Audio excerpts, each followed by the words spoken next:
সিজদায় পড়ে আল্লাহরে বলবেন, আল্লাহ এই পৃথিবীতে আমি ছাড়া তোমার গোলামের অভাব নাই, কিন্তু তুমি ছাড়া আমার দ্বিতীয় কোনো রব নাই।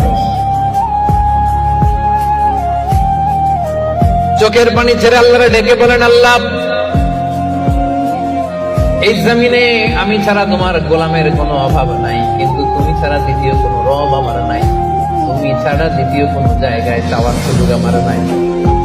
চোখের পানি ছেড়ে আল্লাহরে বলেন, আল্লাহ কোরআনে তুমি শিখিয়েছো ফরিয়াদীদেরকে কেউ যদি চায় ওই ফরিয়াদীদেরকে বারণ করা যায় না, তুমি কেমন করে এই অভাগা ফরিয়াদীকে আজকে ফিরিয়ে দিবা।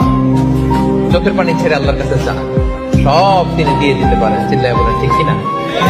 গোটা বিশ্বের সবাই আমাদের যার যা লাগবে সব যদি আল্লাহর কাছে চাই, আল্লাহ যদি সবাইকে সবকিছু দিয়ে দেয়, আল্লাহ বলে আমার ক্ষমতার 1 ইঞ্চিও কমবে না। চিল্লায় বলেন ঠিক কিনা?